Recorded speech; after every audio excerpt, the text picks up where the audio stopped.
दोस्तों, दज्जाल इस वक्त इस दुनिया पर मौजूद है। दज्जाल अभी आया नहीं है और किसी को पता नहीं है कि दज्जाल इस वक्त कहाँ है और आखिर में जमीन के किस हिस्से से निकलेगा।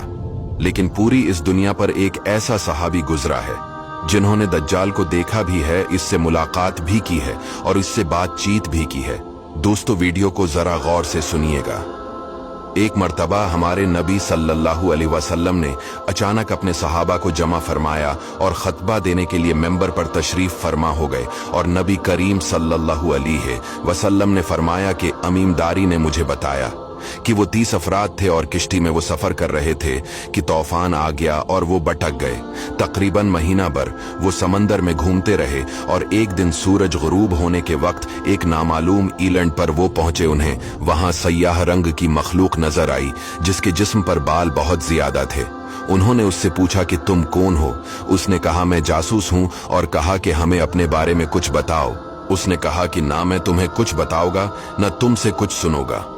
तुम उस बदखाने में जाओ, वहां एक शख्स तुम्हारा बड़ी बेचैनी से तुम्हारा वेट कर रहा है, वही तुम्हें कुछ सुनाएगा भी और बताएगा भी। फिर वो सब अंदर चले गए। वहां एक शख्स सख्ती से जंजीरों में झगड़ा हुआ था। उसने पूछा कि तुम लोग कौन हो और कहां से आए हो? उन्होंने बताया, शाम से आए हैं। उसने पूछा, अरब का क्या हाल है? और एक शख्स वहां पैदा होना था, उसका क्या हाल है? यानी हमारे नबी अलैहिस्सलाम के बारे में पूछा। सहाबा ने बताया कि वो अच्छे हाल में है। पहले तो उनकी मुखालफत हुई, लेकिन अब वो तमाम अरब पर वो गालिब हो गए हैं। ये सुनकर उस शख्स ने 3 चीखें मारी और बोला कि मैं दज्जाल हूं और कहता है अनकरीब में आजाद हो जाऊंगा और जमीन का चप्पा चप्पा में गुमूंगा और इसका कोई हिस्सा नहीं छोड़ूंगा सिवाय मदीना के, क्योंकि मुझे में वहां जाने की ताकत ना होगी। और एक रिवायत की रोशनी में ये बात भी कही जाती है कि दज्जाल को हजरत सुलेमान अलैहिस्सलाम ने कैद किया था। दज्जाल का फितना तारीख में एक बहुत बड़ा खतरनाक फितना है। दज्जाल का जो हलिया बताया गया है वो ये है कि दज्जाल एक जवान मर्द होगा, लंबा कद होगा, एक आंख से काना होगा और एक आंख खून आलूद हो गए।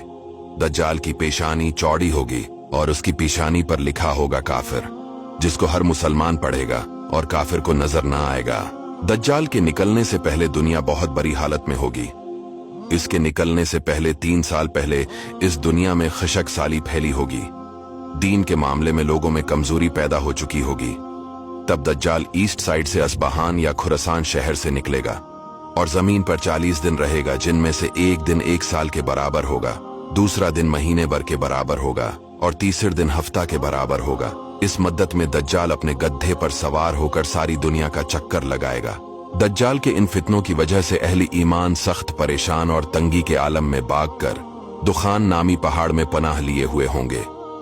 लेकिन दज्जाल उनका पीछा करके पहाड़ का गैरा करेगा। तब अल्लाह पाक हजरत ईसा अलैहिस्सलाम को नाजिल फरमाएगा। जब हजरत ईसा अलैहिस्सलाम इस दुनिया में आ जाएंगे तो उनको देखते ही दज्जाल ऐसे मेल्ट होगा जैसे पानी में नमक मेल्ट होता है। आप अलैहिस्सलाम दज्जाल को मकाम-ए-लित पर कत्ल करेंगे और उसके फॉलोअर्स में से किसी को भी जिंदा नहीं छोड़ेगा। ये फितना बहुत शदीद होगा। नबी पाक अलैहिस्सलाम ने फरमाया कि जो सूरह कहफ की पहली 10 आयतें याद करेगा दज्जाल के फितने से महफूज रहेगा।